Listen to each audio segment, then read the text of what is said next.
هذا العمل يمت إلى الواقع بكل صلة، وكل الخناقات اللي هتسمعوها من واقع الحياة اليومية.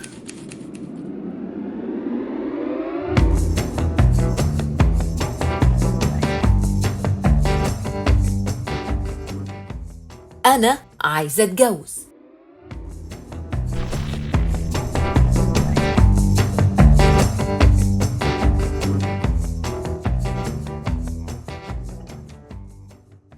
محتاجة أتكلم معاك. وانا مش عايز.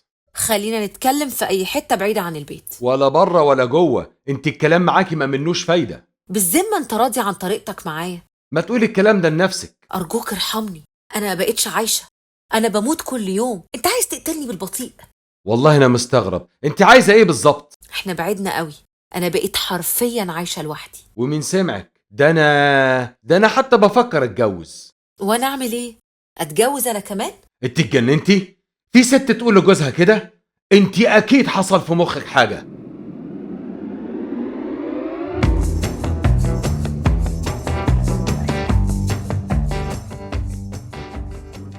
الطلاق الصامت. الطلاق الصامت أصبح حكاية منتشرة ومتكررة بشكل مخيف. دي حقيقة، بس المهم ايه اللي بيوصلنا لده؟ والاهم ازاي نتجنبه؟ الجواز مش مجرد كلمة مكتوبة على ورق اسمها قسيمة جواز. الجواز عهد وميثاق غليظ. زمان فهمونا إن الاهتمام ما بيطلبش، وبعدين رجعوا وقالوا الاهتمام بيطلب عادي. اطلبي الاهتمام والهدية، اطلبي المساعدة، وما تعمليش فيها بطلة ومستغنية. الراجل مش بيحب الست المتعففة اللي ما عندهاش متطلبات ومكتفية. والله انا مع الفكرة دي. الراجل طول حياته مشغول بطلبات مراته وعياله، فما فيش مانع ابدا ان يكون ليها طلبات معينة تقولها، واعتقد ان ده هيساعده على اسعادها. والله انت ملاك يا تامر، ده لما يبقى الراجل فعلا ده تفكيره. لكن في رجالة بتحبط كل طلبات ستاتها وبتشوه صورتها قدام نفسها لو اتجرأت وطلبت. قصدي انه عايزها تكتفي باللي بيقدمه، ده لو بيقدم اصلا. حرام عليكي، حرام عليكي، انت دايما كده جاي علينا. ما هي سعادة الراجل من سعادة الست، ولو الست اللي معاك مقهورة ومش سعيدة اكيد مش هتقدر تقدم لك اللي يسعدك ويخليك مبسوط في حياتك. ايوه، بس في رجالة كتير بتشقلب المواضيع ومش متخيلة ان الراجل هو المسؤول الاول عن سعادة البيت كله.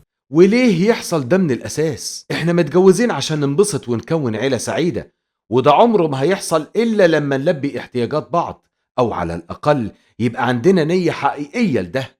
وهو الراجل لما بيبص لبره بيكون ليه؟ ما هو علشان الاحتياجات دي. والست اخبارها ايه يا تامر؟ لما توصل الست المتجوزة انها تحس انها محتاجة الونس والسند والظهر اللي تتكئ عليه، ويروح الحب وتروح العشرة والمودة وتختفي الرحمة من العلاقة، الست بتحس انها مش متجوزة اصلا، في حين انها على الورق متسجلة زوجة فلان. وهنا بيدق ناقوس الخطر. الست المتدينة المحترمة اللي ما تعرفش في الدنيا غير بيتها وجوزها أصبحت غير مستقرة وعندها احتياجات كتير غير ملباة. ولا يوجد مبرر لأي انزلاق أو هفوة، لا المجتمع ولا العيلة، ولا هي هتقدر تسامح نفسها. كتلة مشاعر بتتدغدغ حرفيا، فأكيد أشياء خطيرة ممكن تحصل. لا لا، ما ينفعش. ليه صاحبة الصون والعفاف تتحول لصيدة سهلة؟ أقولك أنا، لأنك يا عائل الأسرة يا صاحب القوامة ما قدرتش تعفها، ولا اديتها حقوقها، ولا سبت لها فرصة إنها تكمل مع غيرك وتعيش زي الناس. وهنا الطلاق يصبح حل. الراجل لما ما يقدرش يشعر مراته بالاحتواء والاطمئنان الضروري لاستقرار نفسيتها، وتحس انه بيتعمد تجاهل مشاعرها واحتياجاتها، بيقع من عينيها، وصعب بل مستحيل انها تقدر تكمل معاه او تتخيل نفسها تحت ادارته. وهنا ما يلومش الا نفسه، ويبقى ما فيش فايدة.